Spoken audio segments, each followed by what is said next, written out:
Hello everybody, it is Sean, the TTRPG Traveler here with another DiceCloud tutorial video. In this video, we're going to be looking at a new library. So in the first video, we looked at the libraries of Vexus and showed how to build a 5e character using the builder, built-in builder, similar to how D&D Beyond does it. So today we're going to be looking at a different one, and this library is for people who are trying to make that transition from V1 to V2. Maybe they're just having trouble with learning the new formulas for V2, or maybe they just like how V1 worked a little bit better. So we're going to show how to do V1 kind of in V2. Okay. So let's go ahead and we're going to start.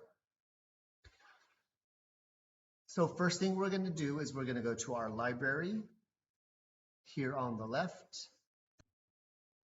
Right, so our library, okay. And so like I said, last time we had libraries of Vexus. This time we're going to browse community libraries. And if you're just starting for the very first time, you're going to have the DiceCloud 5th edition SRD subscribed, so it'll be in red, and you won't have libraries of Vexus. So what you should do is you need to come down to the DiceCloud 5th edition SRD and click unsubscribe. You shouldn't need the DiceCloud 5th edition SRD for any of these, actually. So instead, we're going to go down to Minimus Arcanum. Okay, so it's a minimal D&D 5th edition rule set designed to replicate the experience of DiceCloud V1 as closely as possible within V2. Okay. So we're going to click on subscribe for that one. Okay. All right, now that that is done, we are going to go to our characters. Okay. So let's start our character. So we come over here, click on the big red button. The rule of thumb for V2 is just follow the big red buttons. Okay. So we have that. We have our new character screen pop up. Our new character, I named them after the libraries. So this is Minimus Arcanum. You can fill in alignment, gender, whatever you like, level. You can start at whichever level you like. We're going to start at level 1 so we can show some things. And then we're going to click on the big red button for next. And here it has our libraries. Always click off all user libraries and only start with the library you're going to be using.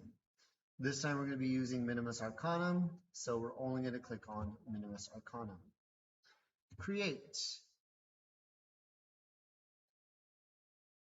Okay, so we have our very first screen. If you're coming from V1, you're like, this looks different. Yes, it does.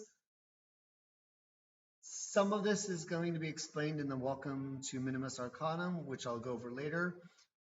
But first, I want to go through all these tabs just so you know what they are.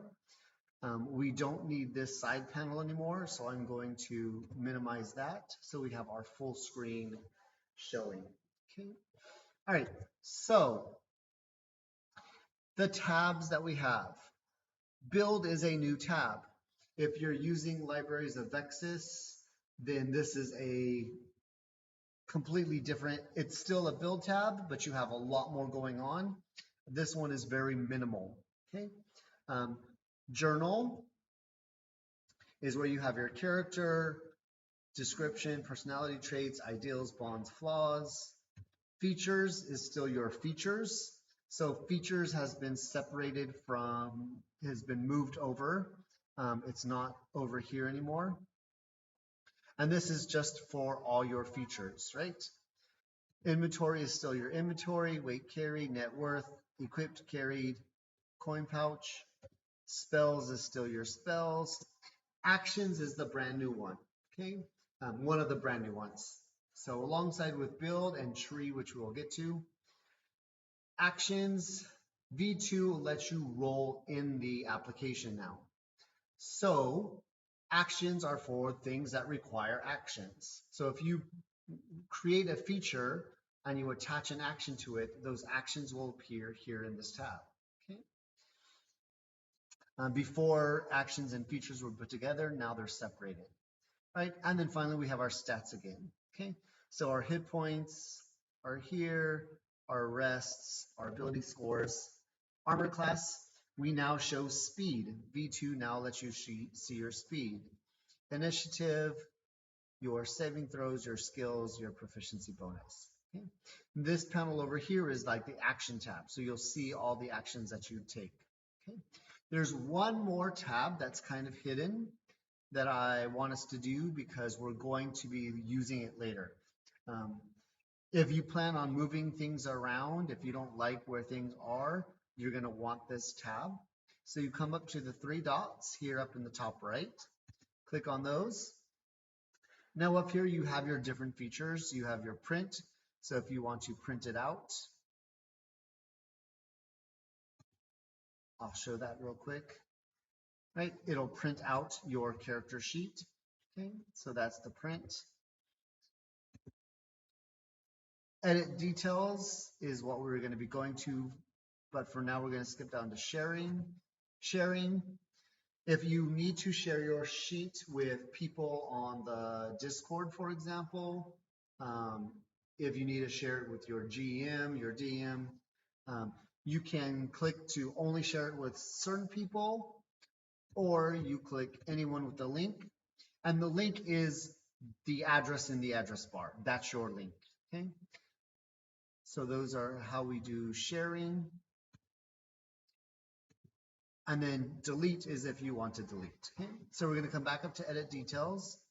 If you'll notice, this is what we get from our first page and our journal.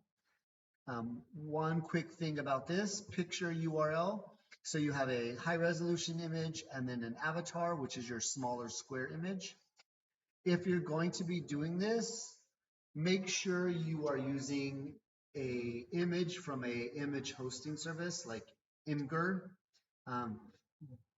Discord has changed how it hosts images. So if you put an image on Discord and link it, that link will eventually expire and break and you'll no longer have a picture.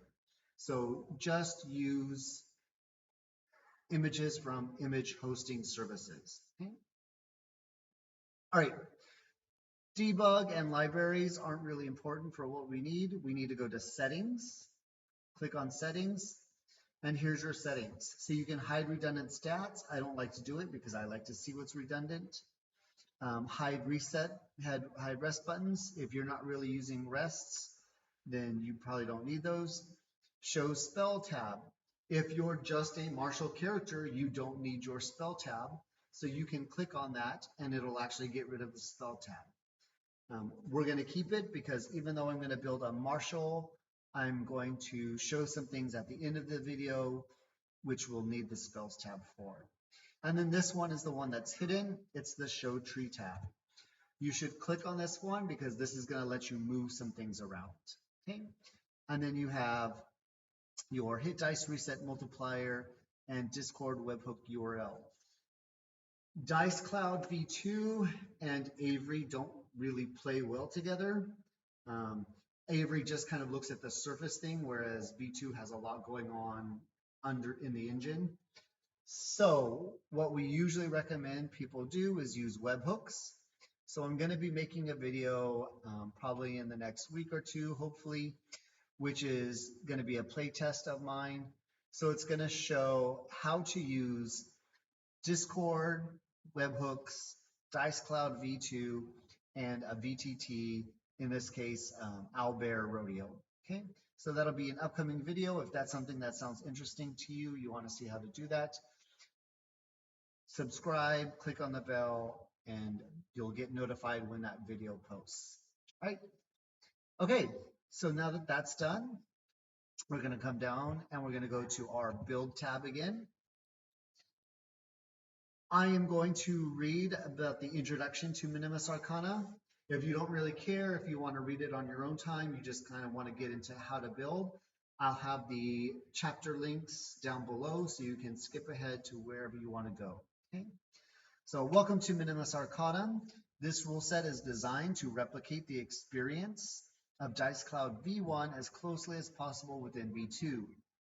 The best way to start is by experimenting, or you can click the info sections below for more information on the differences between Minimus Arcanum and DiceCloud V1. So changes from DiceCloud V1. Interface changes. Base ability scores is now on build instead of features and has fancy new sliders.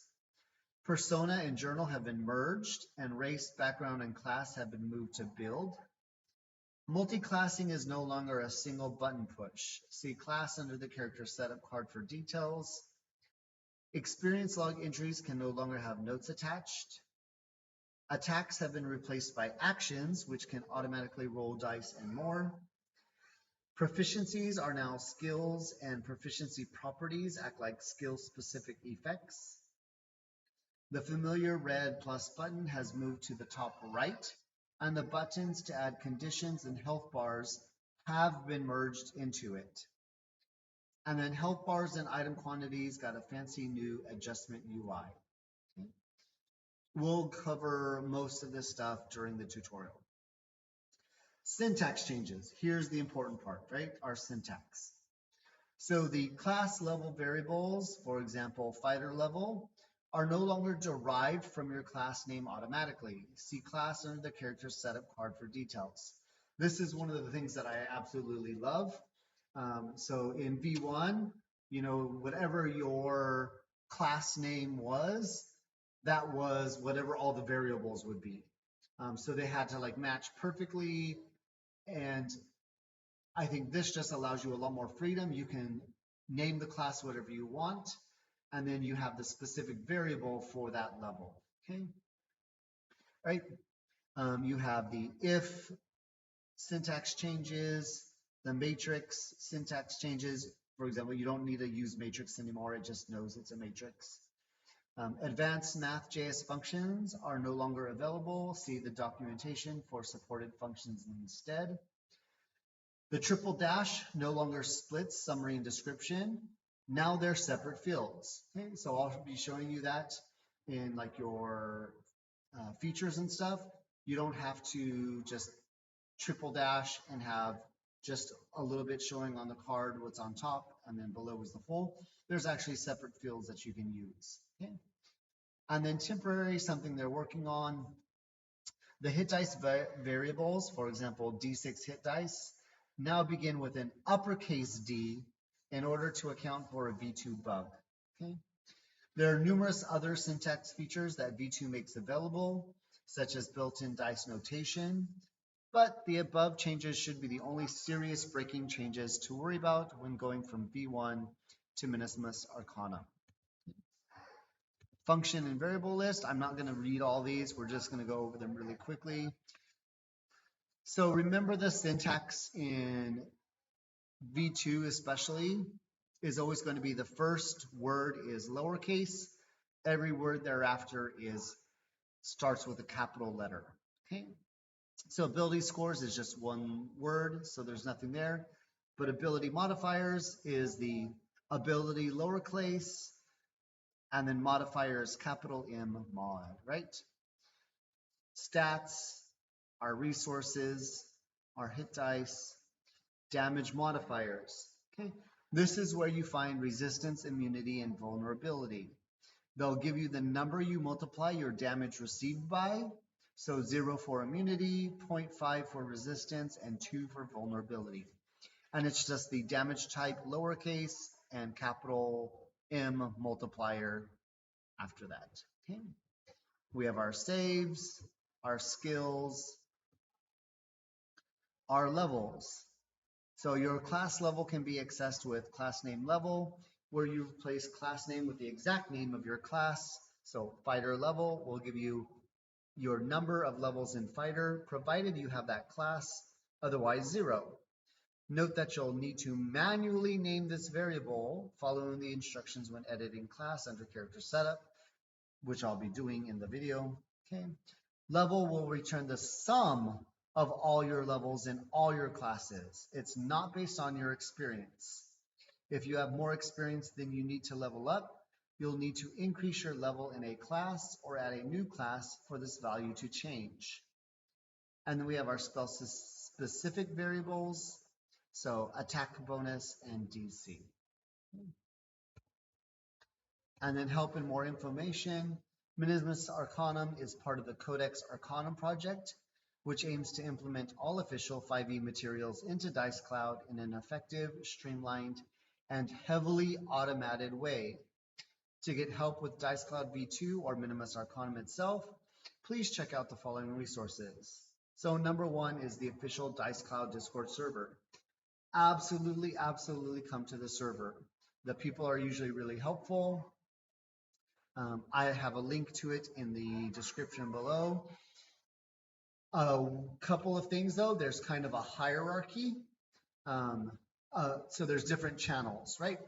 If you're going to be working on V2, so technically this is V2, you want to go to the normal DiceCloud help channel. If you're going to be using V1, there's a specific V1 channel. However, if you're going to be using either of these with Avery, you need to go to either the Avery channel in the DiceCloud server, or a lot of times just go to the Avery server. This is because usually if there's something that's not working between Avery and DiceCloud, it doesn't really have anything to do with DiceCloud. It has to do with Avery. So if you just go to the DiceCloud and ask about something Avery, that's the first thing you should say is, hey, this is an Avery, I'm having an Avery problem. Go to the Avery channel, ask for help. If they can see if it's something that's happening funny with DiceCloud interacting with Avery, but most of the time it's going to be like, just go talk to the Avery server. Okay. All right. We have our DiceCloud V2 documentation, our DiceCloud V1 helper equations, our DiceCloud V1 variable list. Dungeons and Dragons, all related trademarks, are property of Wizards of the Coast. Please support the official releases. All right, so that is all this. If you are interested in seeing kind of everything that's changed, you can come down to here where it says slots, rule set, and you can click on Minimus Arcanum. Look at the child properties, and you can come down to the V1 parity shims, and this will show you kind of a lot of the different things, your multipliers. Okay. The main one here I want to show is dexterity armor. So in V1, right, this is how it would automatically connect your armor to your dexterity. So whenever we're doing features that replace the dexterity, unarmed, unarmored, monk, and barbarian, for example, and then in the class I have is something similar, you're going to need to subtract the dexterity armor.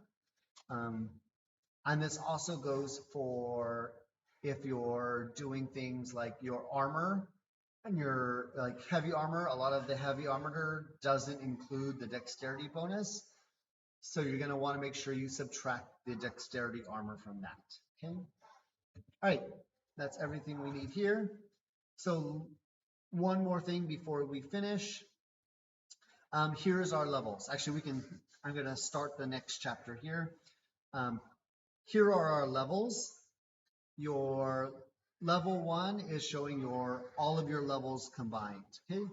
Milestone levels is if you're keeping track of milestones, but it doesn't affect your class level or your character level. You have to change those manually. Okay. And we'll talk about that in a bit. But where we're really going to start is our base ability scores. In Libraries of Vexus, you can change your base ability score however you would like, or you can choose it. So you can choose to roll, you can choose standard array, you can choose point by systems, you can choose manual input. In Minimus Arcanum, the only thing you can do is manual input. So if your DiceCloud, if your Discord server asks you to roll in the Discord, you can pull those numbers. If you want to do it another way, I always like to do standard array. So I'll show you. Here's our base ability scores. Here's our slider. Standard array, I know I'm going to be building a fighter. So we're going to go with our 15. Dexterity will be 13. Con 14. Intelligence, we're going to bring down to 8. Wisdom, because we get a lot of wisdom saves, will be our 12. And then there's our 10 and our 8. Okay. Now, when you finish choosing your scores, do not hit close. Okay, because if you hit close, it actually won't save any of the scores. You need to come up and click on done. Now you'll see all your scores. Yep, that looks good. So now we can close. Okay. Another thing you can do, if you don't want to see this anymore, if you don't need it, you can click on the X. You haven't deleted your ability scores, right? I can go to stats, see all my scores are still here. If you need to come back and see them, come down to the bottom here where it said slots and you see base ability scores. You can click on that and it'll bring it back up. Okay. All right, and so now that we have finished that, we can finally start on our race. Okay, so we're going to click on race. Okay, to add benefits associated with your race, click edit and then add child properties at the bottom of the page. So we click edit. Race, we can replace this with the name of a race. Like I said, I'm going to be using some Ryoko's playtest material. So the race we're going to be using is this one. It's the Atatsu. Okay, so here's all of this text. We're going to come down. You could read all this if you want. I'll put the links to the playtest material if you want to see those. But here we go, Atatsu traits. Okay. So we have a charisma score increases by 2, wisdom score increases by 1. If you're using Tasha's, it doesn't really matter, right? You can choose whichever one you put them in, but we're going to just keep it how it is for now. So up here, we're going to put race, Atatsu. Okay, so you could put your summary. Because it's a plant race, I'm going to make their color green. So when I color coordinate stuff, that one's good. When I color coordinate stuff so I know where things come from, I can know, oh, it's green, it's comes from my race. Okay. And then we come down here, and here we have our child properties. Okay. So first thing we're going to do is we're going to do an effect. Okay. And we're going to put these in individually. So we had a +2 charisma. So charisma +2. Operation add, yes, value 2. Our stat is charisma. Okay. Create. Then another effect, wisdom +1. Add 1, stat, wisdom. Create. Right, that's our +2 +1. Size, we don't have to really worry about. Speed, your walking speed is 30 feet. So we can go effect, name, speed. You can change it to walking speed if you want. I just was speed. Instead of add, we're going to change this to the base value. So our base value is 30. Okay. You can put in 30 feet, but 30 is fine. And then stat is speed. Create. Okay. Creature type, you are a plant. So there's not really anything we can do about creature type. What we can do instead is if we click done, close, if we go to our journal tab, we can come to the top right here, click right, and we can add a note. And this note says creature type summary, you are a plant. Create, and now we have a note that we're a plant. Okay, come back to our build, come back to our Tatsu, edit, back to our childs. Okay, gaze of death. So proficiency in your choice of intimidation, medicine, nature, survival. I know I'm going to be a fighter, so I think we're going to choose intimidation and survival. So we can come here and go, now we're looking at proficiencies. So add proficiency, we're going to call this gaze of death. Proficient, target by variable name. So our skills, we said intimidation. So you can type it in like I did and then click on it, or you can scroll down until you find what you want. So survival. Create. So that gives us our proficiency in both, okay? Then essence capture. Here's our first feature, okay? So because this is a feature, we're going to click done here. So these are our things that we gain from our race. Close. Now let's go to our features, okay? Because we're going to build some features. Top right, we have our big red button. Click plus, feature, okay? Our first feature is essence capture. All of this stuff. And I know it's at the top of the page, so all of this. Okay, so we're going to copy it. This is called essence capture. And because it's from the race, like I said, I'm going to make this green. Done.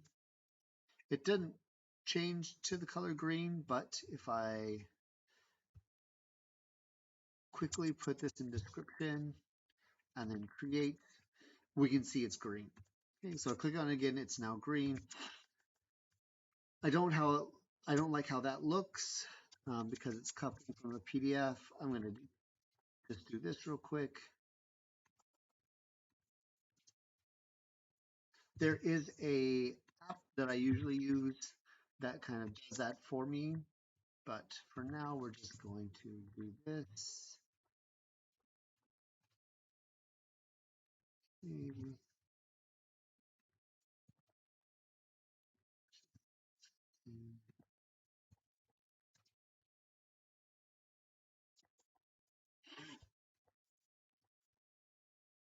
Sorry.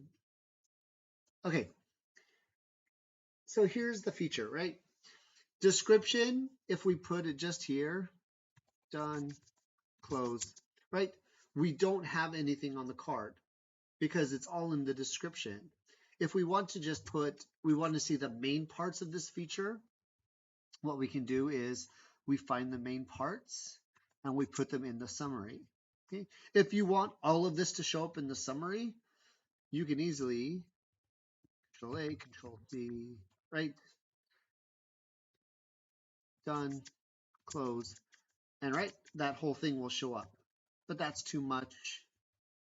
So let's only keep the parts that we really want. Let's see. As a reaction, when a creature with CR dies in defeat of you, you can capture fragments essence. You gain one of the following effects of your choice. Okay. We don't need to list all of them. We can look at that when we need to. Make that a period. This effect lasts for 1 hour, after which time you return to normal. Right? That's a good summary. Okay.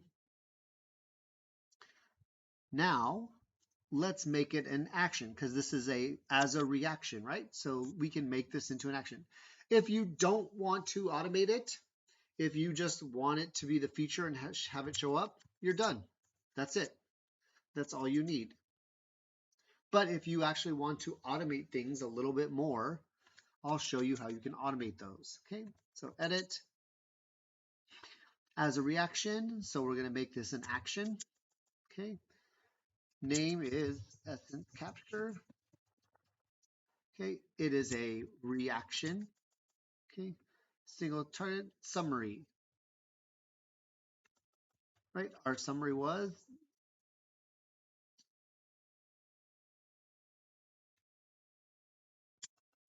this. I forgot to copy the actual summary.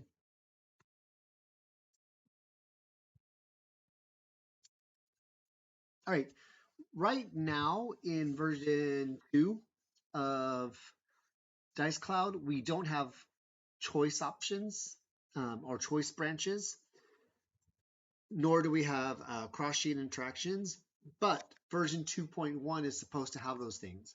Version 2.1 is coming soon. Baum is working on it. When those do come into effect, you can actually automate those different choices. Okay. All right. So effect lasts for 1 hour. We can't keep track of that yet. But once you use this feature, you can't do so again until you finish a long rest.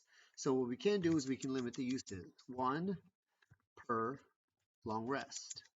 Okay. And that's it. Create. So now we have an action that we can keep track of our one use. Okay. And we have our small thing here. Then we go to our next feature, rugged. Your tough lignified exterior is a natural barrier.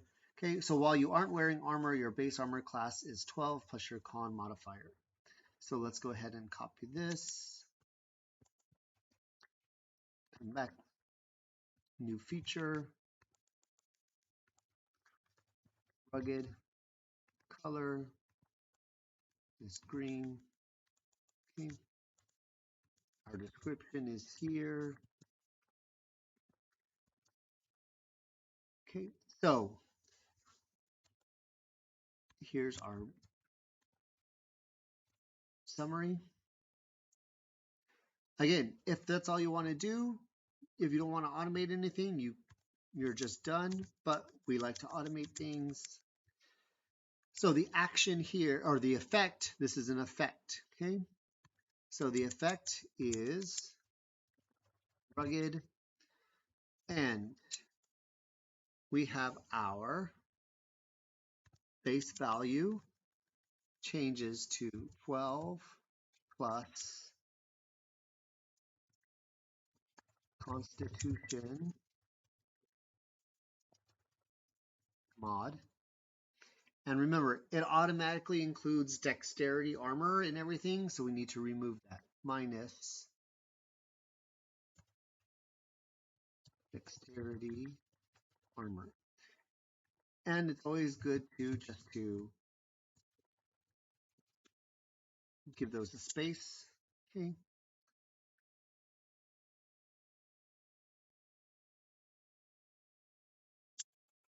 So 12 plus con, and then our stat is our armor.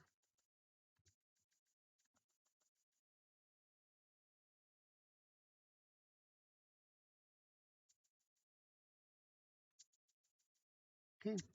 And it shows here in the bottom. So once you finish and you type it in, you can see it'll tell you what that number is.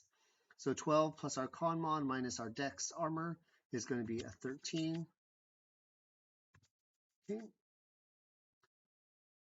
And we can also change this into an inline calculation. So if you want to make this an inline calculation, we just bold inline calculation instead of your, make it a lowercase mod inline calculation. Done. And we can see that, oops,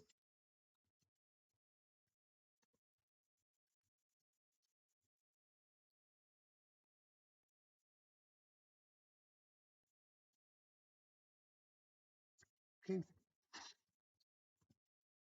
So our armor class is 14. Okay. And of course, if you increase your constitution modifier, then that's going to go up. Okay. All right, and then our last one, fiery countenance. You have advantage on saving throws against being frightened or stunned. Control C, fiery countenance.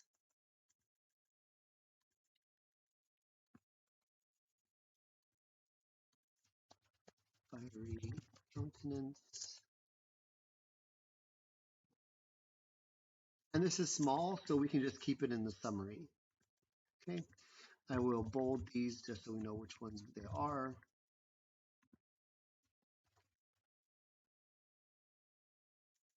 Now again, if that's all you want, if you just want that card so you have it, you can.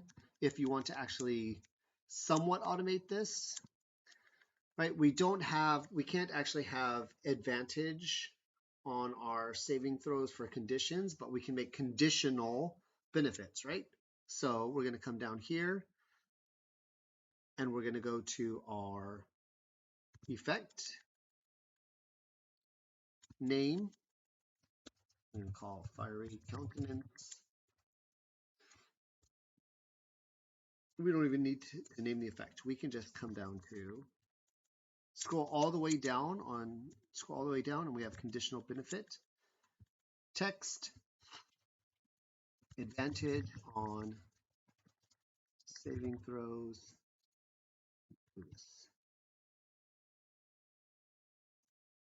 Advantage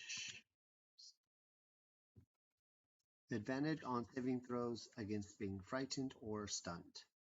And then the stats. So frightened is usually a wisdom mod, a wisdom save. And stunned is a constitution save. Okay. So knowing what kind of saves are for these different effects will help you determine which stats to put them on. Okay, so if we create this now, done. Okay, so here we have our 3 features for our race. And again, so if we look at this actions, we have our essence capture. Okay, stats, our armor class is 14. And if you click on it, it'll show it's because, right, you have a base 10, but then we have rugged is it overrules this +1 dexterity armor. We got rid of it, okay? And then speed, there's our speed. Here is our survival intimidation. And then constitution and wisdom, we have our conditional here. Advantage on saving throws against being frightened or stunned, right? Okay, that is everything for race. So let's go back, and now we're going to go to background. For background, I'm going to use the player's handbook. So I have my copy of the player's handbook here. Well, I'm using the archive.org's version. Okay. Okay, Outlander. We're going to use the Outlander background. Okay. You grew up in the wilds. You can copy all this if you want and put it into your summary. We're not going to do that. We just want our basic mechanical stuff, right?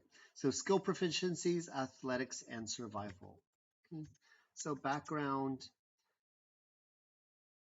we're going to keep black. It's not important, but we are going to put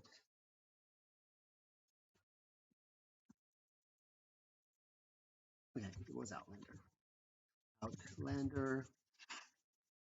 And then come down and proficiencies, right? Proficiency is in athletics and survival. So here we can go background proficiencies and then target by variable name. We've got athletics and survival.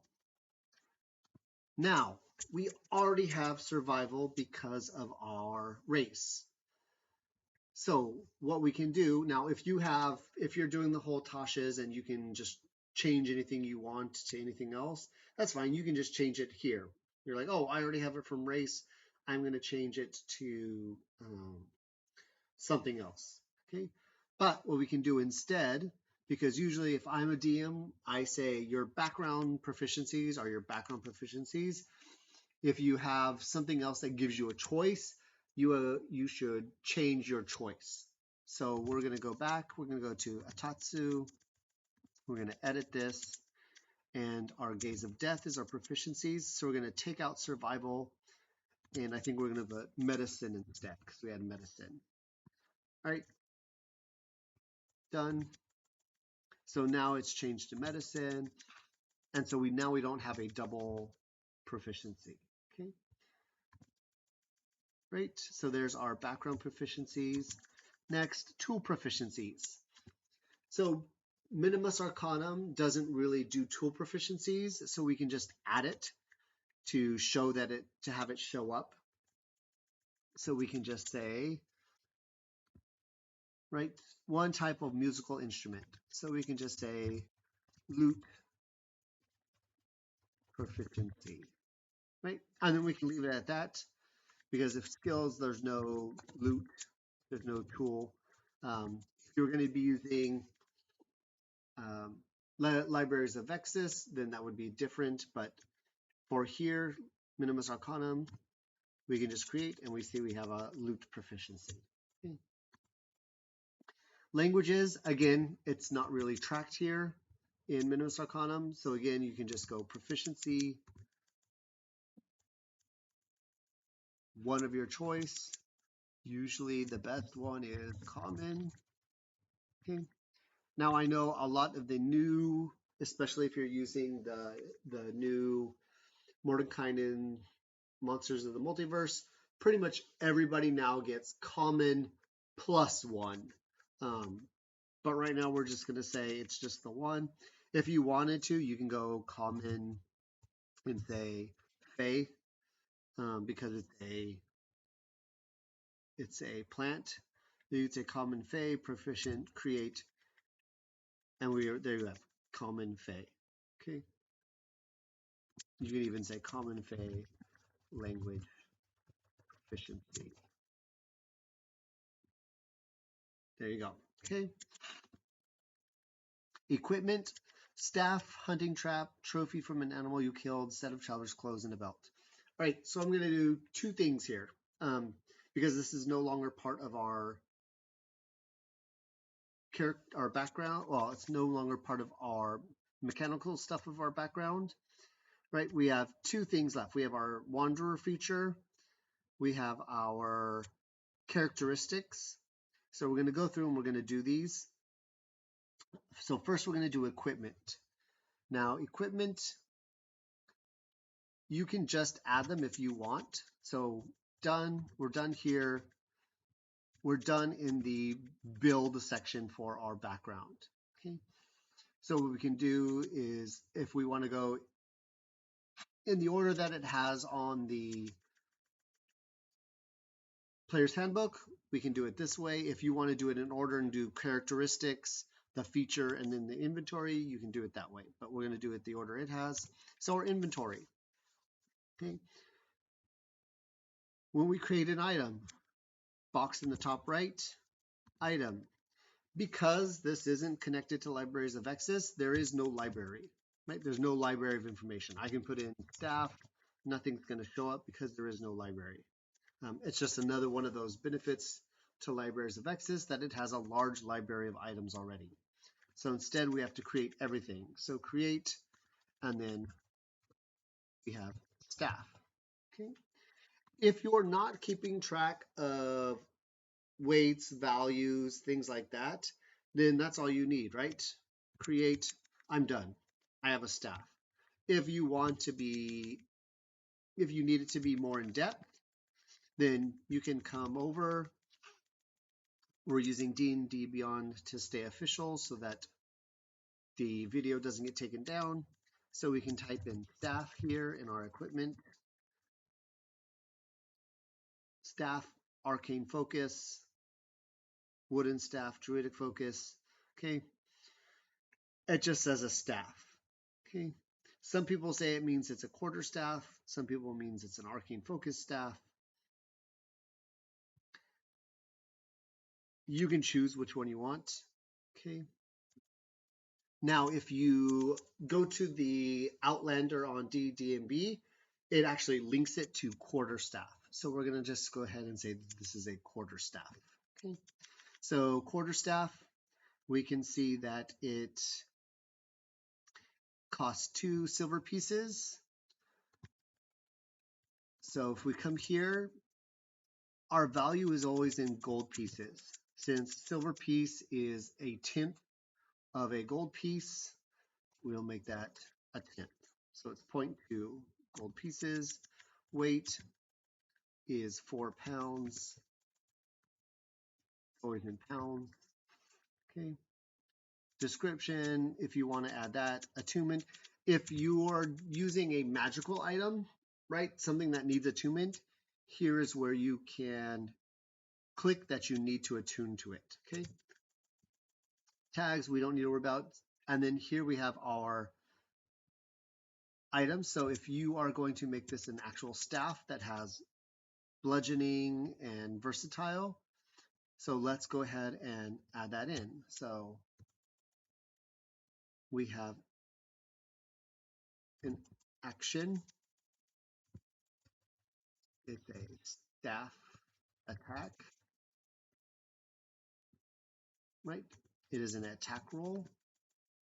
Our base attack roll bonus. Okay, Minimus Arcanum, you have to put in everything yourself. Staffs use strength, so it is going to be our strength mod plus proficiency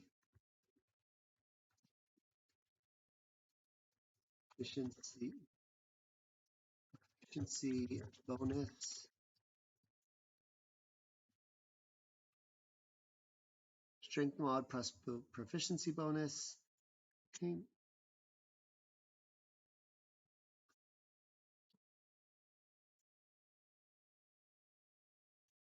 Create. So staff attack, and then we can add our damage. Our damage is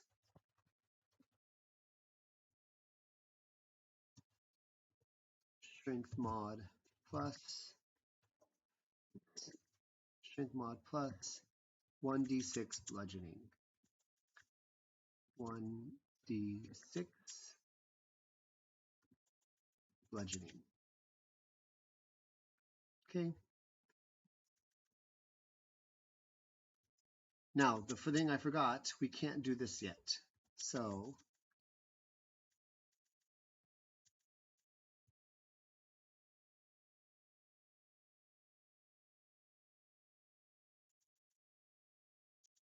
okay, so now that we have our staff attack in, okay, strength mod plus proficiency bonus gives us a +4 to attack. We can see that. Action, it's an action to attack. Now, we can't add our damage yet because just because you attack doesn't mean you always hit. So if you want to really automate this, which it's not really going to matter for this, if you're just going to show it, then you don't need to automate this the correct way, but we're going to automate it just like if you had cross-sheet interaction. So what we're going to do is we're going to add a branch, and that branch says that if the attack hits, okay? So if the attack hits, okay, now the branch, if the attack hits, now we do our damage. And then our damage is our strength mod plus, and it is 1d6 bludgeoning, 1d6, type is bludgeoning, and there we go. So now we have it that if, right, we have our staff, We have our staff attack. Okay. If it hits, it does our strength mod plus d6 bludgeoning damage. Okay. Now, if we go to actions, it's not showing up yet in our actions. To do that, we actually have to, because it's just carried, right? We don't actually have it equipped. So to equip something, you can do it two ways. You can click on the actual item and you can click this button to equip, and then you can see down here it shows it's equipped. Okay, so you can do it that way. Or if you go to the, I call it the grab field, the like 9 little dots, 12 little dots, click on it and then you drag. Okay, and you can see it has a red no sign, so it means it's not equipped yet. Now that red sign is gone, we can see it over in equipped. Now if you let go, if we go to actions, now we have our staff attack on hit, 2d6 bludgeoning damage. Okay, so that's how you can automate your weapon attacks. Okay, all right. Next we have a hunting trap. So we can check, is there a hunting trap here? Hunting trap. Yep, hunting trap. So again, if you're trying to be precise about this, go ahead, item, hunting trap. Okay. You can put in the parole name if you want. Value, 5 gold pieces, weight 25 pounds. Oh, and just, I'm gonna do this real quick. So we can see our value is, our net worth is 2 SP. So our value came out correct, okay? Edit, this one is worth 5 gold pieces and 25 pounds. So 5 gold pieces, 25 pounds. If you didn't know a trap weighed that much. Okay, again, all of this, it doesn't have any action. It says damage utility. You can put all of this in if you want. We're not going to do that. That's going to take up too much time to keep doing this for everything. So we're only going to do it for the things that we're actually going to do. Okay, so we're done here. Okay, that's our hunting trap. Next is trophy from an animal you killed. I know that is not in the equipment. So trophy from an animal you killed. We're just going to copy that, add it, item, trophy from an animal you killed. Okay, has no weight, has no value. Okay. Set of traveler's clothes. Now we do know traveler's clothes have, that is an equipment. So traveler clothes.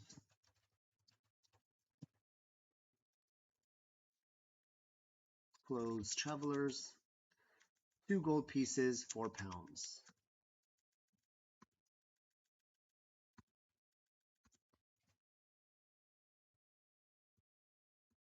Two gold pieces, 4 pounds.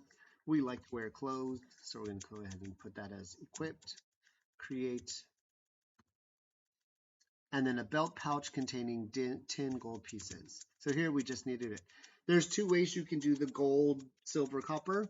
You can click on the little abacus here and say 10, yes. And you can see it increased our gold pieces to 10. Okay. Or we can subtract 10 pieces. Okay. And if you double click it, if you click on it, and then here you can put in quantity, oops, edit, quantity, 10, done, 10 gold coins. So 2 ways you can add coins. Okay. All right, that is all of our equipment for our background. Let's go ahead and do our feature, our wanderer feature. Again, it doesn't really mean anything.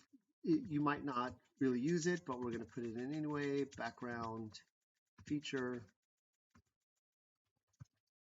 Wanderer, we're going to keep it black because we're using that as our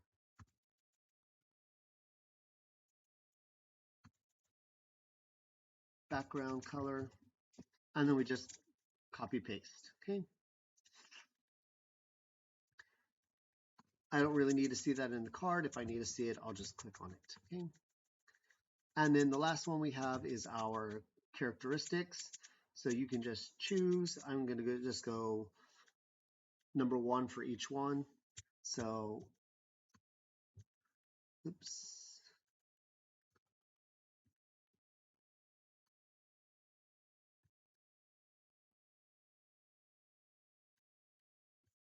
Okay.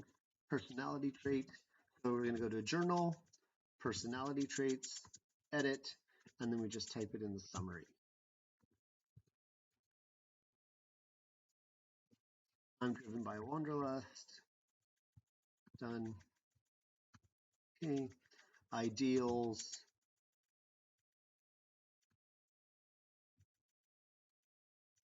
There's my ideals. Edit. Done. Bonds. Number 1.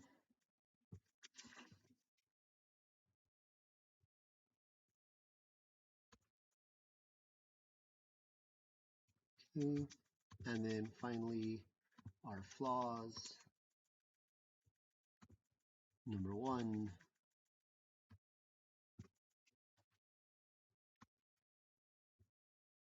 There we go. Okay, so now you have all of your personality traits. And that is everything for our background. Okay. Background is done. Now the big one, class. Okay. So for class, I said I want to do a fighter. Okay, so to set your class level, edit class level child at the bottom of the page. Make sure to edit the variable name to match your class name, for example, fighter level. To add benefits associated with your class, click edit and then add child properties at the bottom of the page. To multi-class, click edit, 3 dots at the top right, duplicate and make required changes. Okay, I'll show that in a little bit, but first let's get our fighter set up. So edit, class is fighter, right? Now, class, you can name it whatever you want. You could name it like, if you want to go with a theme, right? If your theme is going to be a thorny, like thorny fighter, fine, you can call it whatever you want. Okay, but we're going to stick, I'm going to use the convention of going subclass and then class. So the subclass I'm going to be using, again, is from Ryoko's. So it is a skeletal blade fighter. Okay.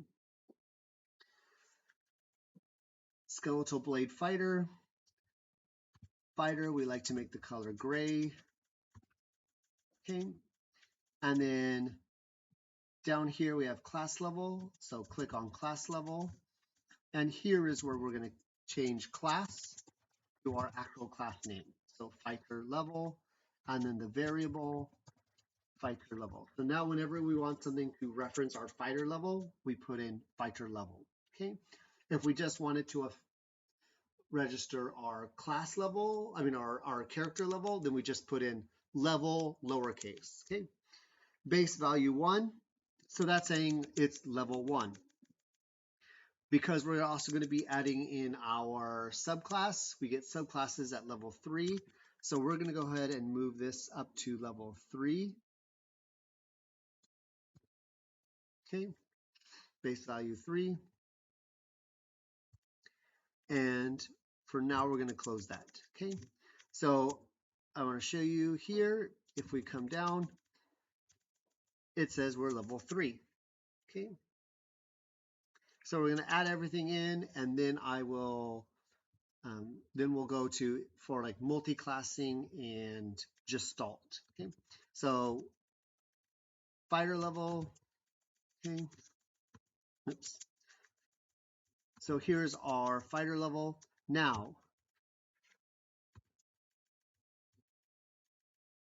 we're not going to touch this anymore. This is fine, but we want to add our benefits of our fighter level. Okay, so if we come to our fighter, DD&B, okay, so here's our table. We're going to add fighting style, second wind, action surge, and then the archetype from Ryoko's. Okay, so hit points. Hit dice is 1d10 per fighter level. So that's the first thing we're going to add. So we're going to add an effect. And we're just going to call this hit dice. And we're going to say our base value. Our base value is our class level, right? So fighter level. That is our value. Okay. We have as many hit dice as we have fighter levels. Okay. And then the stats, it's a D10. So if you put in D10, it'll show you a lowercase and an uppercase. Now, if you remember from what I read before, we have to use the one that's capital letters because of the bug with V2 showing the lowercase. So we're going to do capital D10 hit dice. Okay, that's our stat. And then create. And that gives us our hit dice. Okay. Next one we have is hit points. 10 plus your con mod, and then hit points at higher levels. Roll for a D10 or 6 plus your con modifier per fighter level after first. Okay. You can set it up to roll if you want. Most people I know take averages. So let me kind of show you how to do both. Okay, so let's come 1d10. All right, so our effect, hit points. Okay. And then again, we're going to go base value. Okay, value. Now, here's how we're going to separate it. Okay, if you're doing it rolled each time, then, well, let's do it rolled. Okay, so for rolled, we're going to go our value. We don't need to put a thing here. Value is, if you're doing rolled, 10 plus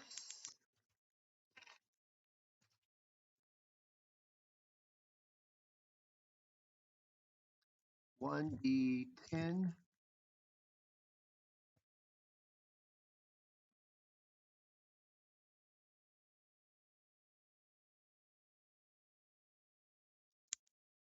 actually, how do we do this?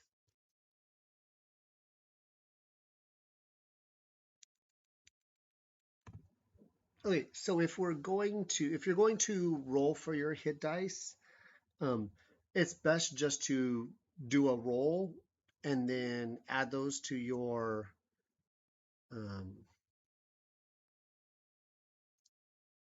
and then so effect, name, hit points.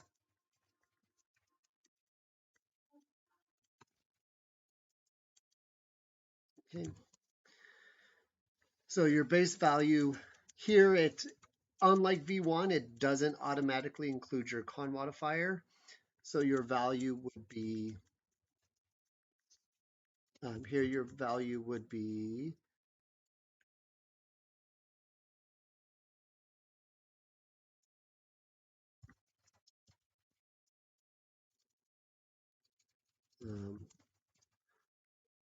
Constitution mod. Okay. 10 plus Constitution mod, right? That's if, right? That's your base value. Create, stats, hit points. Okay. Create. So stats, that gives us our hit points. Okay. Hit points. If you are doing rolled for, I would just go in each time and add. So oops, build, right, edit, hit points. Then I would just add it to your formula. 10 plus con mod, and let's say you rolled a 6 or a 7, then plus like plus 8, right? So now we'll have a 20. Okay. It's weird if you try to do it like 1d10 times fighter level, because then it, right? Because if you rolled, let's say if you rolled a, well, this is fighter level 3, right? It's just going to apply that same roll to each fighter level instead of being a cumulative thing. Okay, so that doesn't really work. So it's just better just to add, to roll it and then add your numbers here. There is a way to automate it, but it's really complicated. And if you're using V1, you don't want complicated, right? Instead, the formula that I always use is, there's an official formula that they have to do this. My shortcut, or the one that makes sense to me, is to take the difference. So you get 10 for your first level, but the average is 6. So I take my 6 times fighter level, which will give me, right, if I'm level 3, 3 times 6, 18, that's what my 3 times 6 is my fighter level. Then I add the difference. So 10 minus 6 is 4. So I get plus 4 and plus Constitution mod. Okay, so my total now is 24. Okay, and we can do that 18, right? 6 times 3 is 18. 18 plus 4, 22. Our con mod is 2, so 24. Okay, and that is our hit points. Okay, now next we have our proficiencies. All armor, shields, and then weapons, simple weapons, martial weapons. So armor and weapons, again, in Minimus Arcanum, aren't really kept track of. So we're just going to do proficiency. Armor proficiencies. Okay.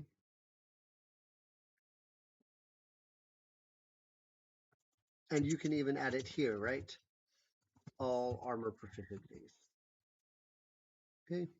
If you want to, you can say armor proficiencies. It doesn't have, it won't come up in skills because there's no skills. But if you click tags, then you can say, right, light armor, medium armor, heavy armor, shield armor, right? And then you can just click on this and you'll see you have those proficiencies. Okay. Weapon proficiencies, the same thing. You could just say simple martial weapon proficiency, and you can create that and just see it there. Or if you just want to put in weapon proficiency, make it a tag and say simple weapon, martial weapon, you can do that too. Okay. Tools, none, saving throws, strength and constitution. These are saving throw proficiencies. Okay. So proficiency, fighters, saving throws, proficient. These do have a skill, so our strength save and our constitution save. Okay. And then skills, choose 2 skills. Well, we already have athletics. We already have intimidation. We already have survival. So let's go ahead and say perception and insight. Okay. So we're going to go proficiencies, fighter, proficiencies, and then I'm going to say insight and perception. Okay. And that's all of our, everything that we would add to the character sheet here. Okay. So our skeletal blade fighter here is done. We can come to our inventory now. Okay, equipment, chainmail or leather armor, longbow, 20 arrows. I'm going to pick the options that give us the fewest amount of things. We've already talked about how to add all of this, except for armor. So the martial weapon and shield, or the 2 martial weapons, it's the same as adding the staff. You add the weapon, equip it or don't equip it, add your attack, add the, right, add as much as you want or as little as you want, okay? So real quick, chainmail, right? If we type in chainmail, okay, 75 gold pieces, 55 pounds. It gives us a AC of 16, okay? And we need a strength of 13 to use it, okay? So what we can do here, unless you're a dwarf, right? So what we can do here is our equipment, item, chainmail, okay, value 75, weight 55. Okay. Now, it doesn't have any benefits yet, so let's add the benefit. So our effect is that the name, so we're going to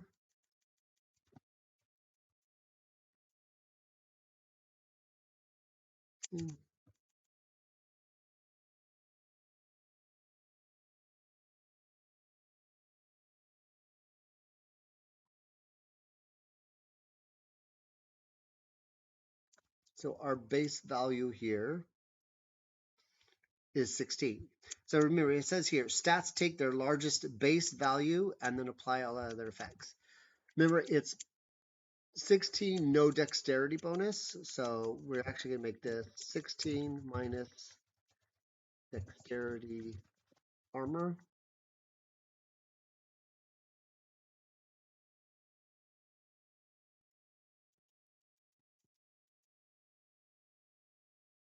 Okay. And stats, this goes to our armor. Okay. So if we create it, if I look now, oh, it says it's 15 armor. Well, that's not right. It should just be 16, right?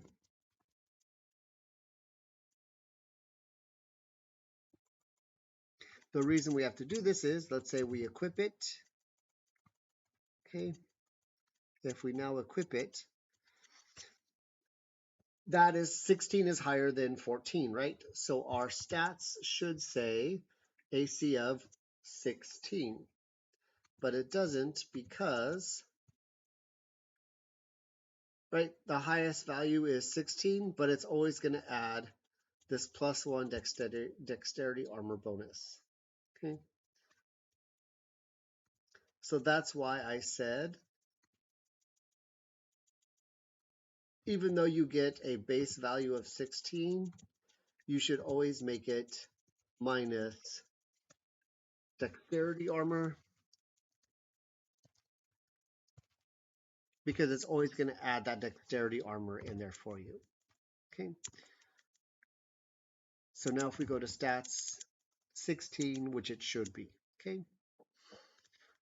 The other thing we're going to add in here, just to show, is our Dungeoneers pack or Explorers pack. there's two ways you can do this, right? Let's say Explorers Pack. Okay. Oops. All right, here's our Explorers Pack. Includes all of this.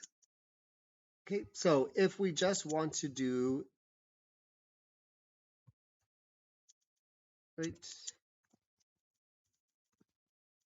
a container and say Explorer Pack, value is 10, weight is 59, carried. Description, you can put the description in here. Create, and now you have your Explorers Pack as a separate container. If you want to keep track of if you have to keep track of everything separately, you can edit it. Okay, it includes a backpack. You are almost, so your Explorers Pack is usually your backpack. That's what the pack is. Okay, so bedroll, again, if we come here, bedroll. Bedroll is 1 gold piece, 7 pounds. Okay. What we can do is we can add these things. So add an item, right? Bedroll.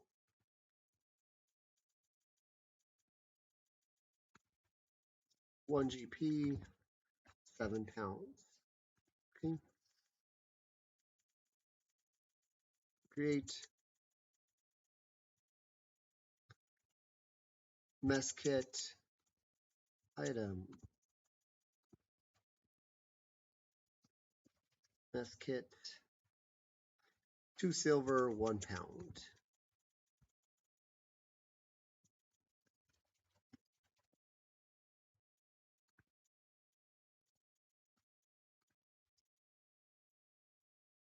Create tinderbox.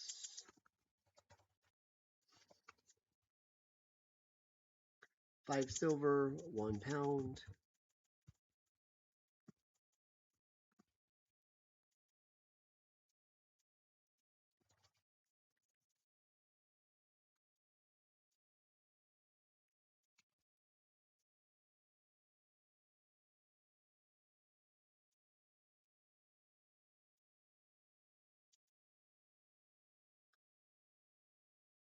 Ten torches. 1 torch is 1 copper. So 10 coppers is 1 silver piece. 10 pounds. So here we can add item, torch, quantity, 10, plural name, torches, value, 1 silver piece, weight.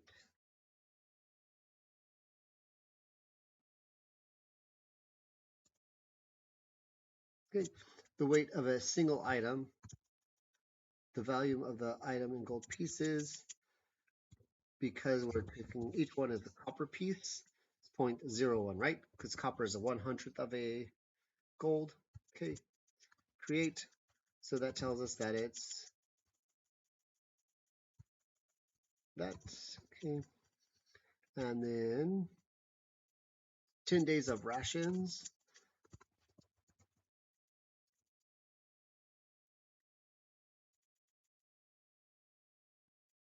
Where's our rations? Rations, 1 day. 5 silver pieces, 2 pounds. So item, rations, 1 day. We have 10 rations. Value, 5 silver pieces and 1 pound.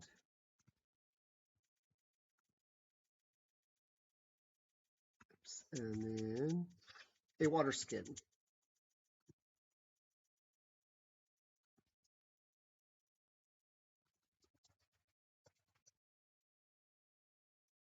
Two silver, 5 pounds.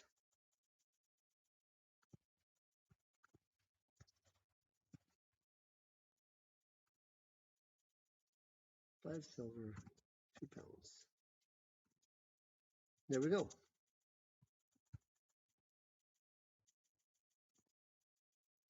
Now we have everything.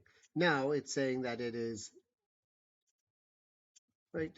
Now if you look at it, 59 pounds, 31 pounds of contents, right?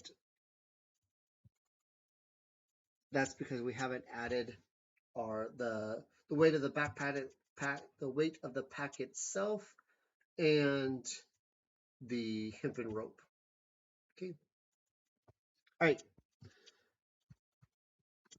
That's how you can make your explorer's pack. Okay. All right, now let's go on to our features. So our first feature is a fighting style. Now the fighting style I want to add is actually not going to show up here. So, but we're going to come to features, build our feature, okay, and we're going to do fighting style. And I'm going to say fighting style is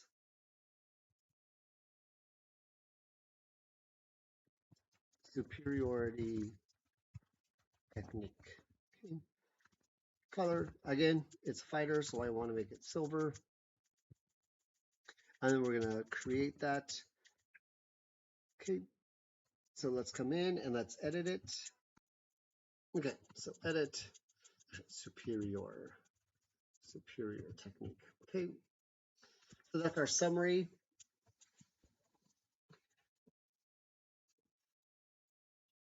Let's go ahead and add our description for, so you can add your fighting style like you adopt, but we're just going to put in what it actually is here in the description.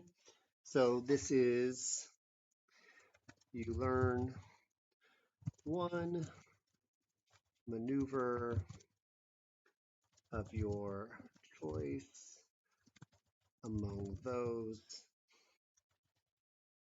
available to Battlemaster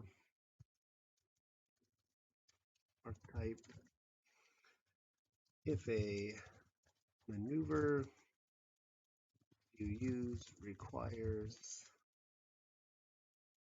your target to make a saving throw to resist the maneuver's effects. The saving throw DC equals, and this is an equation, so we're going to make it an inline equation, 8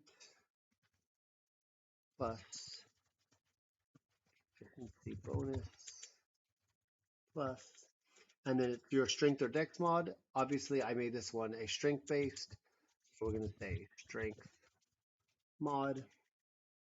Okay, inline equation, make it bold.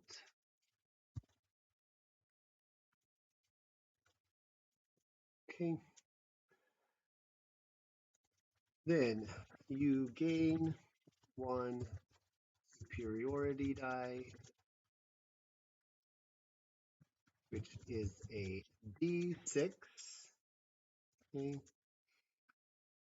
This die is added. We don't need to include the part about being added. This die is used to fuel your maneuvers.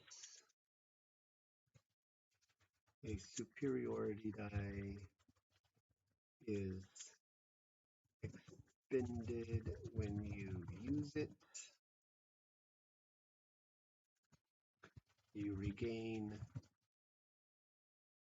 your extended superiority dice when you finish a short or long rest.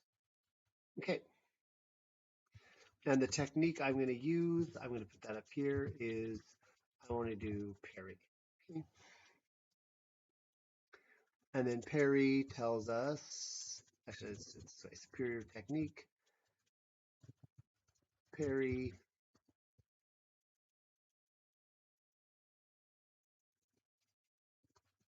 and the parry technique tells us that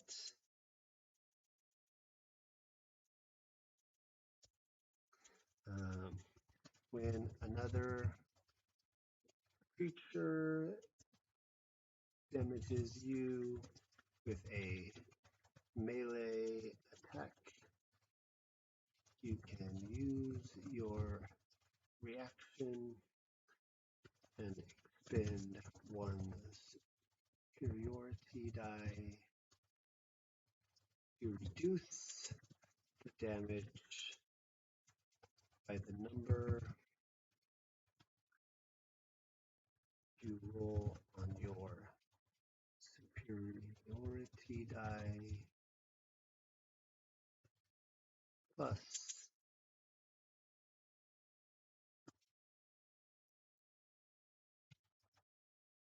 dexterity mod. Okay. All right, so that gives us our summary and our details. So let's actually, if that's all you wanted there, then you're done. If you want to automate this, let's go ahead and automate it. So edit. So we're going to come down. The first thing we need to do is add our superiority die. So that is an effect. We don't need to give it a name. We're going to give us 1, and then we can type in superiority, and there we have our superior dice resource. Okay, so that gives us 1 superiority dice, and then we need to make our action, right? So we're going to do action. This is a parry. It is a reaction. Okay, and then our resources consumed. So add our resources, and it is a superiority dice 1. Okay, it resets on a short rest. Okay, and then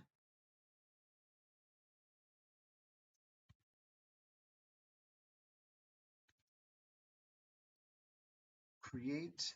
Okay, and then now that we've created it, let's do the roll.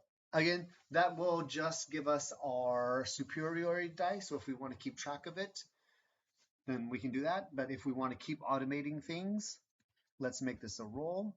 And we'll call this our parry roll. Parry roll. Okay, and then what kind of roll? The calculation. So our superiority dice is a 1d6, and then it's our dexterity mod. Okay. Create. Double check. Yep, it's d6 plus 1. Okay. And there we go. That's how we've automated our fighting style. Okay. Next thing we have is second wind. So let's go ahead, copy this for second wind. Come back. Okay. Add a feature. Second wind. Again, color is gray. Okay, our description is here. The only thing we need for our summary here, though, is bonus action to regain hit points. And then let's include our uses. Okay. And then let's make this an inline calculation. So 1d10 plus fighter level. Okay, there's our inline calc. And then short or long rest. Okay. Create.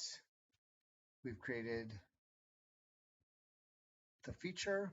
Now let's automate it to count our uses. Okay, so it's a bonus action, action, bonus action, second wind. Okay, it's yourself, and then limit uses is 1 per short rest. Create. Okay, there we go. So now we have a counter for it. Now if we want to automate it, okay, we go back to this, and then we're going to give a damage. I know that sounds counterintuitive, but in DiceCloud, healing is a type of damage. Okay, so instead of slashing, we're going to come up here to healing. Okay, and then damage, this is our calculation. So it is 1d10 plus 1d10 plus fighter level.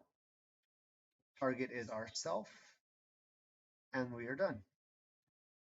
Okay, so d10 plus 3, because that's our current fighter level. And now we have our second wind. Okay. Next on our list is our action surge. Let's copy this. Action surge feature. Action surge fighter. Here's our description. Again, all we need to know is on your turn, you can take 1 additional action and shorter long rest. Okay. And then 17th level, you can use it twice, and we'll do that real quick. Okay, so we've created that action surge. Now again, let's add our counter. So it is a action surge, and this is a free action. Okay, so our action surge is a free action because it's not actually using an action, but we need to count it. So it's a free action. Limit uses. So it's 1, but we get a second one at 17th level. So we can actually use a if conditional. So we write uses is fighter level greater than or equal to 17. Then it is 2. Otherwise, if not, it is 1. Okay. And it resets on a short rest. Okay. Oops. I didn't save it. This is why you save instead of saying back. Okay, action surge. Color. We don't need the color. This is a bonus action. Oops, free action. Okay. Self, let's just call it self. And the limit uses fighter level equal to 17, 2, otherwise 1. Reset short rest. Create. There we go. So now we have our action surges. Okay. All right, so that is it for our base fighter up to 3rd level. At 3rd level, we get our subclass. All right, so let's go ahead and add our subclass, which is from Ryoko's, and this is the Skeletal Blade Fighter. Now this PDF I can't pull from, so I've gone ahead and pulled the text ahead of time so that we can just add it in. So our first character, our first one is Malleable Physique. So we're going to go feature, okay, and Malleable Physique. And normally if I was doing this, because it's a skeletal blade skeleton, I would use like a bone color. So something like, not that color, maybe like this would be a good color. That would be a good color. But because this is a plant, its skeletons are brown, so we're going to go with more brown color. There we go. Okay. All right, and then the description is all of this. Okay.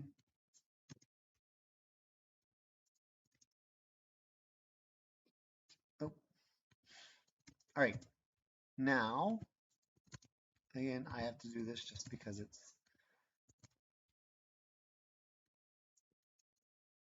something I have to do.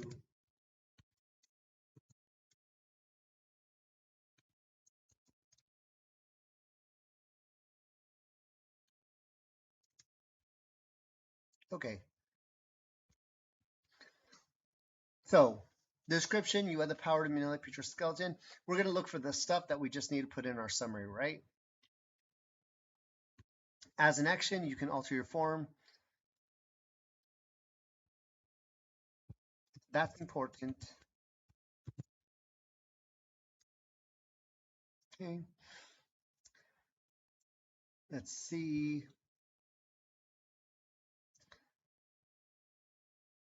Intelligence check, and then transformation into use an action to end it or start a long rest. You can use this feature a number of times equal to con mod, regaining all uses when you finish a long rest. Okay, so that's our important stuff. That's the stuff that we can actually, we need to keep track of, right? Okay, so we've got that here. So again, let's give ourselves a counter for it. So it's an action, malleable physique. So it's an action, it's self, uses once for long rest. Oops, not one, it's a constitution mod for long rest, right? Constitution. Now we can, if we wanted to do the minimum, we could put in the minimum formula. I'm not going to worry about that right now. So let's go ahead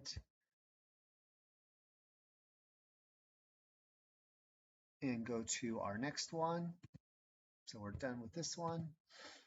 And then our next one is skeletal form. Okay, and again, I've gone ahead and copied all this. So let me pull that real quick. Okay, so skeletal form. Feature. Skeletal form.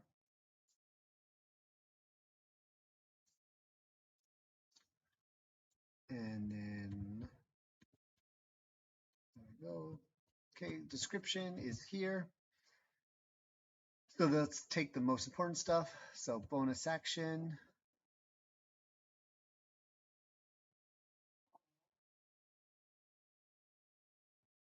Okay, this is the important part. So bonus action, you can extrude your bones, entering skeletal form. In this form as a bonus action. Okay, cancel Dugan till short rest. So once per short rest. And then you get +1 to AC plus something else. So let's say that. Again, for these, you can't really, we can't really choose that right now, but we can make it a, in the next version, we will have player choice branches. So then we could automate all this if you want to. Okay, then as a bonus action, you can change your skeleton again. Bonus IC reaches certain levels, +2, and then +3. We won't really do that right now. So the main thing right now is that we create this, okay? And then we're going to add our action, skeletal form. It is a bonus action to self. And then uses is once per short rest. Okay. So that gives our skeletal form. And while we're in our skeletal form, we get a buff. So we don't need to add this itself. Create, and then that buff, the effect is we get a +1 to our armor. Okay, right? And we could set it up so that it automatically does it at 10th and 15th levels, but this is good for now because right now we're only doing up to a level 3. Okay, so done. And that's our fighter. Okay, so we have all of our different features. Okay, if we look, we've got our inventory from before, no spells because we're a fighter, and then here's all of our actions, right? We have our staff attack. If you have your weapons, just doing the same thing, you would have your weapon attacks. Malleable physique, we have 2 uses. Second wind, we have 1 use. Skeletal form, action surge, our essence capture. Okay, and like I said, because these are actions, they can all be rolled. So if I want to heal myself, I just click on it and it shows me here. I get a 1d10, I got a 10 plus 3, I got a plus 13. I got that max roll, right? So it shows you what your roll is for those different things.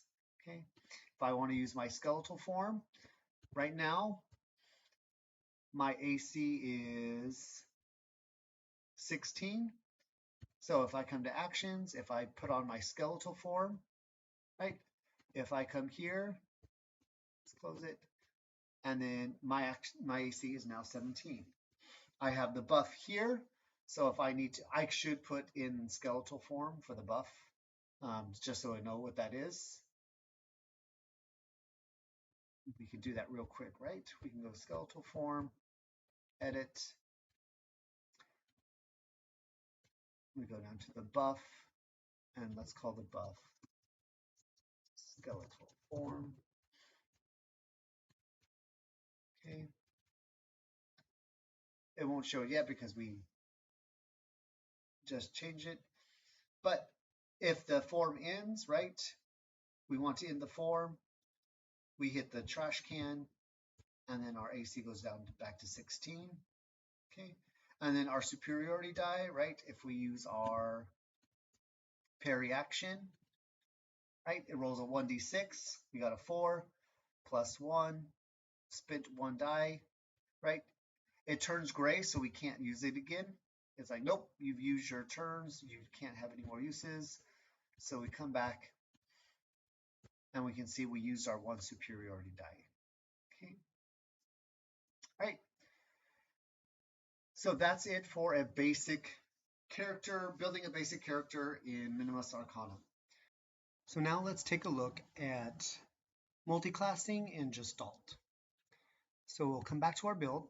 So like before, we said we have 3 levels in Fighter, and it shows us as being level 3.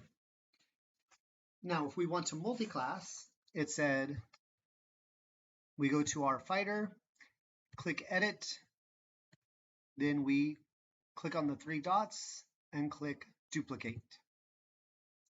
Now we have 2 Skeletal Blade Fighters, right?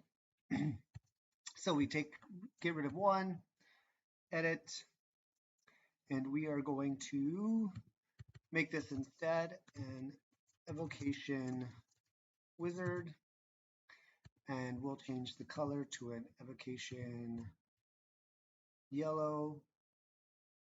Okay, then we come down and we don't have any of these, right?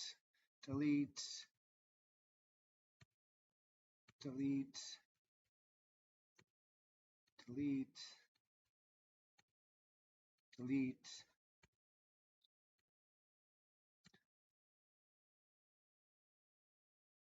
delete. All right, fighter level. Instead, we're going to change this to wizard level. We're just going to change this to wizard level. Okay. And we'll say at, let's just say level 3. Okay. We'll keep it at level 3. So now, done. 3 wizard level. We come out. Level 6. Okay. And again, we can do it with multiclassing rules. Now, according to multiclassing rules, I wouldn't be able to take Evocation Wizard because you need a 13 in intelligence and we only have 8. If you did this on Libraries of Vexus, it wouldn't let you do it. We're just going to do this for informational purposes. Okay, so Evocation Wizard, I would get my hit points and my hit die. So go ahead, we'll add those back. This time it is hit die, base value,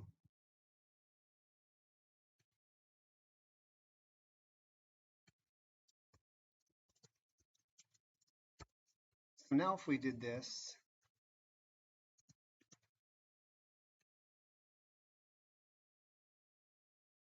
and for a wizard, for a wizard it is a d6 hit die, so we'll come down, d6 hit dice, create,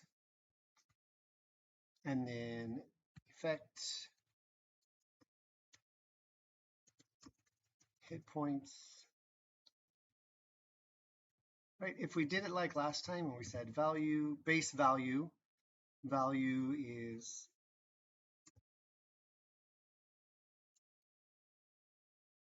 we can't add, we wouldn't get our full, it would just be 4 times wizard level plus constitution mod, hit points. So now we have a problem because if we go to stats, it's still 24. Okay, remember, it always takes the highest of whichever you have. So they can't both be the base. So what we're going to do with when we have our multiclass, in this case, instead of base value, we're going to say add, and hit points, same thing. Instead of base value, we're going to add. Now we have our 38 hit points because we have 3 levels in wizard and we have 3 3d6 and 3 d10s. Okay, so now we have, that's how we have, if we go back to our build, level 6, because in multiclass you have 3 levels of each. Okay. I want to show how to add our spellcasting features. So features, now that we have our features, let's add our wizard features. So if we come to our wizard class, right, our first feature is spellcasting. Oh, we can just look here. Spellcasting and arcane recovery. Okay, so spellcasting and level 3, we get 4 first and 2 second slots. So let's go ahead and do all of our spellcasting stuff. Okay. Usually for spellcasting, we copy all of the spellcasting stuff. Features, add spellcasting. Color is yellow because that's my wizard color. Description, we're putting all of that stuff in there. Okay. Skip the spellbook stuff. Okay. Now, create. Okay. For spellcasting, we have to add a few things. Okay, so first thing we need to do is we need to add our spell slots. So add effect. So level 1 spell slots. Add value, we have 4. And then stats, we can come down and we see our level 1 spell slots. Create, effect, level 2 spell slots. This is 2. Again, we can just type it in, level, and then we have level 2 spell slots. Create. Okay. Next thing we need to do is we're going to click Other here. And if you're doing a spellcaster, come through and you go down to Spell List. Okay. So Wizard Spell List. Okay. Maximum prepared spells. Well, our maximum prepared spells are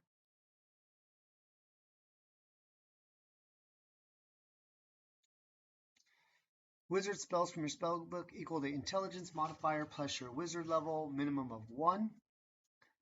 So we come in here, and the way we can do this is we say that it is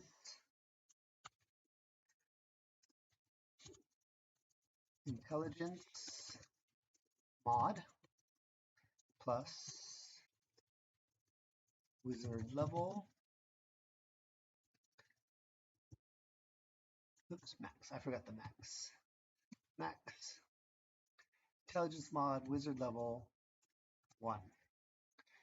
Spellcasting ability is intelligence. When you fill in the ability, it'll automatically fill in your DC and your attack roll bonus. Okay. Create. So that gives us our wizard spell list. Okay. This is saying we get 2 thanks to our intelligence mod. It's also why you usually have you have to have at least a 13 in intelligence. Okay. All right. So then next, in description, we can add our cantrips known. So let's go cantrips known. This would be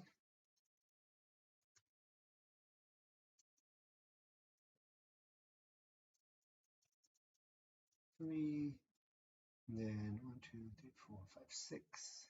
1, 2, 3, 4, 5, 6, and then 11, 5.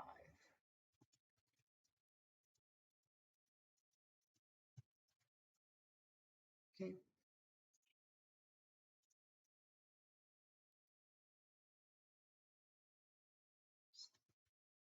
This is a matrix, and this is wizard level.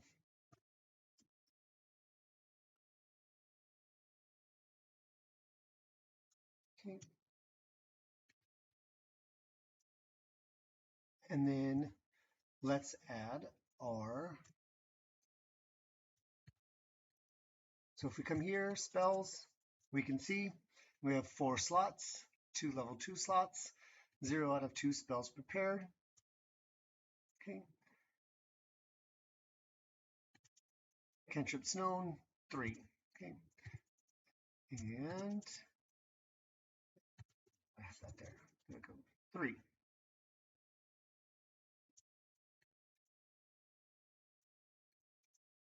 So let's go ahead and let's add some spells. I'm just going to add 1 spell because after I add 1 spell, then we can easily add all of the rest of our spells, right? So the 1 spell that I'm going to add, which is an easy one that almost everybody takes,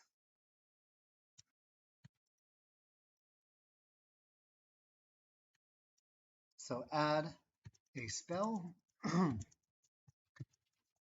shield.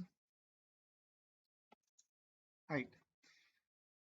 This was going to be a cantrip, right? We could click always prepared and cast without spell slots, but it is not a cantrip. So instead, we are going to, or if it was a leveled spell, but you have it from a race, then you can click it cast without spells. But this is going to be a rare one. We're going to go ahead and prepare this one. Shield is a level 1 abjuration. It is a reaction. And then let's go ahead and we say it is which you take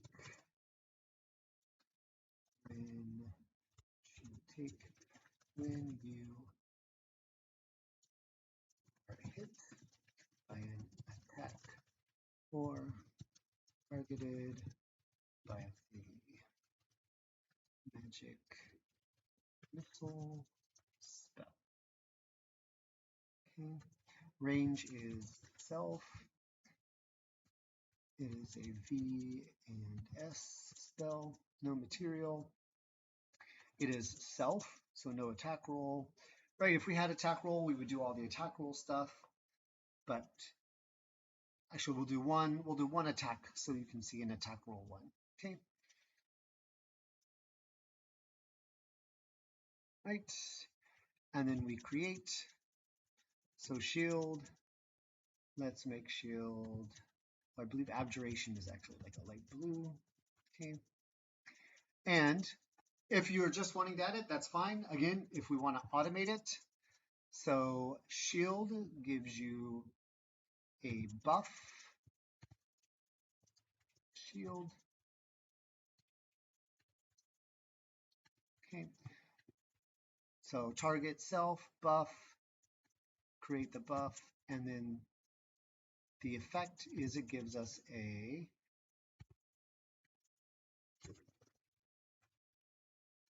+5 to our armor. Okay. Done. There we go, shield spell. So the last thing that we really need to do is that we need to move our shield spell into our spell list. Okay. Now I want to do a attack spell, but instead of a regular attack spell, let's do a save spell. So a save evocation level 1. I think we can use Earth Tremor. Double check. Let's see. Spells. Earth Tremor. Yep, evocation. Okay. So instead of doing it from here, let's do it from the spell list. So it is automatically prepared. So spell, okay, wizard spell list, child properties, spell, okay, Earth Tremor. Evocation is actually like a dark orange. Sure. Okay. Okay, it is prepared. Level 1. Evocation. Casting time is action. Range is 10 feet. Verbal somatic. Single target. Okay. For our summary, let's go ahead and put this in our summary. And then we can actually do some inline calculations here. A creature takes 1d6 bludgeoning damage. Okay. Must make a dexterity saving throw. Let's change this to, or must make a inline calculation. So DC inline calc spell list .dc. So this means we're pulling the DC from the spell list. Okay, dexterity saving throw. On a failed save, a creature takes, and then instead of 1d6, we're going to say it is inline calculation. It is max slot level 1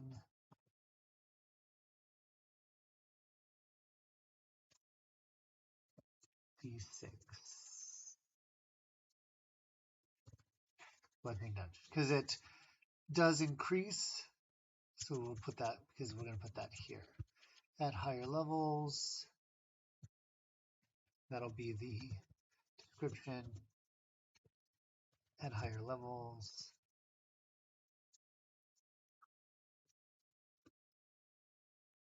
when you cast the spell second or higher, it increases by d6.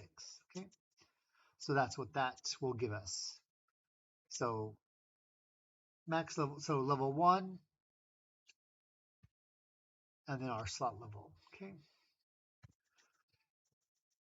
great. Now let's, again, if that's all you want, fine. If we want to automate it, so the first thing we need to do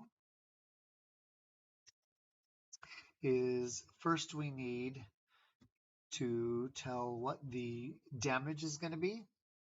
So we're going to go to a roll. Okay, we will call this Earth Tremors damage, and the variable will be first word small, the rest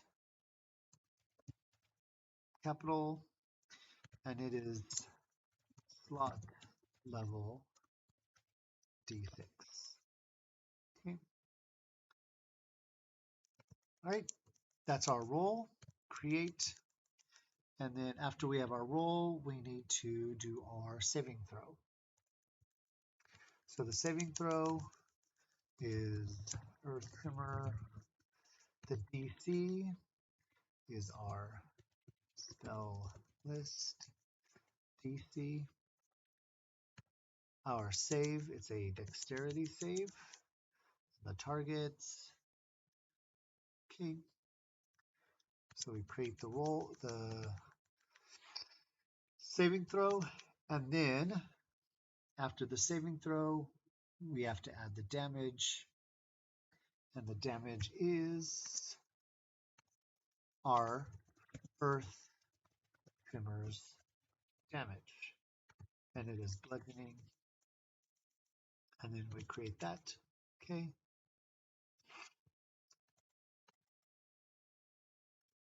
So there we go. We have both of our spells. Okay. And if we pull this one up, now it tells us it's a DC 10 because that is our spell list save DC. Okay. And that's how we add spells. If you want to cast a spell, so cast a spell, shield. If I want to cast shield, oops, shield, cast shield. If I come to, right, casting a level 1 spell slot, I can see shield here, and I can look and see my armor class is now 21. Why is it 21? We come down, oh, +5 from shield here. Okay, it shows our spell slots now on the page. And then if we come to spells and we cast Earth Tremor, so if I want to cast Earth Tremor, if I cast it at 1, if I cast it at level 1, it's going to give me a 1d6 for the damage, DC 10, so 3 bludgeoning damage. But if I cast it at level 2, I can select level 2, cast, and now it's 2d6. Okay, so 6 bludgeoning damage. The parts about it being knocked prone, all that, the can't be told by DiceCloud. You just have to do that in your game. Okay, that's how we do our spells. If we come to stats, if we do a long rest, well, if we do a short rest, we see we recover our second wind, we recover our skeletal form. Then if we do a long rest, we get all of our spell slots back. Long rest, level 2 spell slots, level 1 spell slots. All right.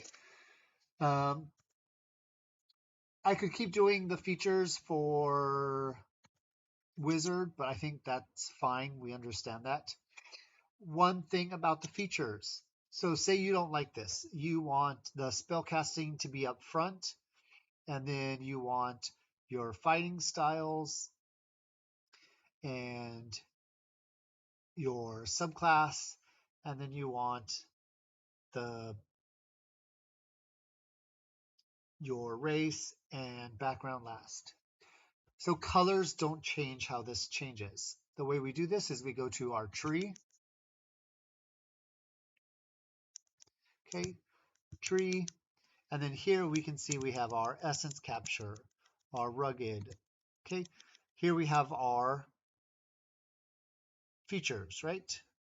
Okay, so the way we can change our features is that we organize, okay, and then we can place them in the order we want. So if I want essence capture down at the bottom,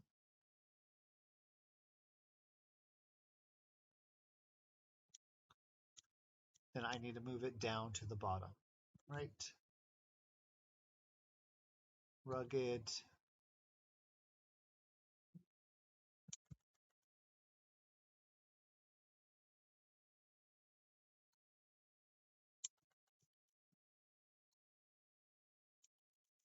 rugged,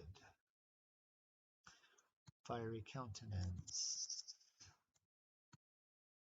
Okay, I want wanderer down here at the bottom. Then I want my spell casting up at the top.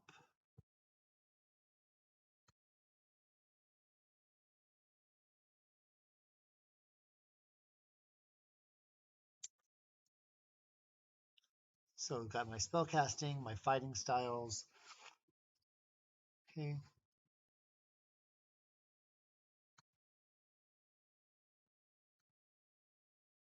Right.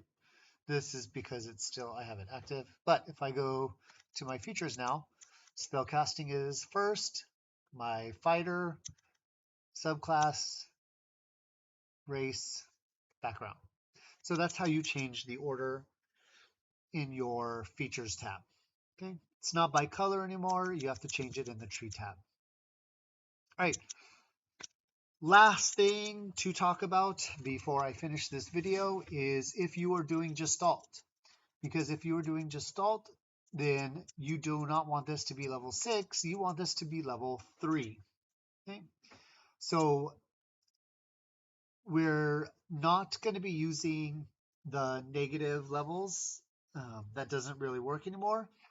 Instead, we're going to essentially tell the system not to count our second level or our second class. Okay, so it'll not count it for our class level, but we'll still have it for our feature levels.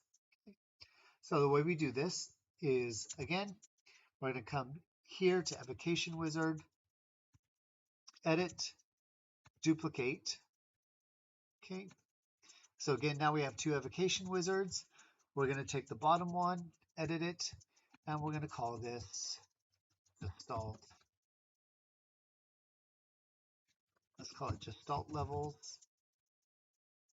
You can call it Gestalt Modifier if you want. We can make it white. Okay, and then here, again, we're going to get rid of this, get rid of this. And then for wizard level, we're going to put our Gestalt level. We'll call this variable the Gestalt level. And the base value here is going to be minus our wizard level.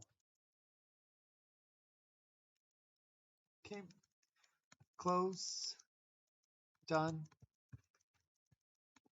So now, if we look, our fighter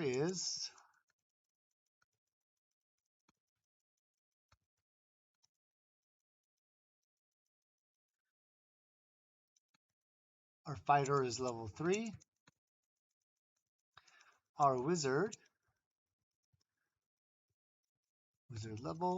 is level 3. But our our character level is level 3. So again, this is how we do it so that it doesn't affect our level, but we still can use our individual um, classes. Okay, so that's how you do the Gestalt in Minimus Arcanum. Right. I hope that was informative for you guys. If you're going from V1 and you want to start using V2, really, I think it's um, V1 is starting to have more and more problems, so it's just better to get into V2. If you still want to use all the things that you know, Minimus Arcanum is the way to go. It's still got most of the variables. You don't have to learn many of the new variables. You can do a lot of this same stuff. It's really just going to features, clicking on the button, add a feature, as much as you want, create, and then you're done. Okay. I was trying to make it as automated as possible, but I showed you at any point you can just stop and go to the next feature. Okay. If you have any questions, like I said, go to the Discord, ask the people there. They're usually really helpful. They will try to get you to switch to um, libraries of Vexus because there's so much more that you can do. But um, this is a way to kind of transition from V1 to V2 or to kind of use V1 on a V2 frame. Okay. If hopefully I will see you guys in the server. If you like the video, again, like it, subscribe, add the bell. You can check out my other YouTube videos. That will be really helpful. And I hope you have a great day.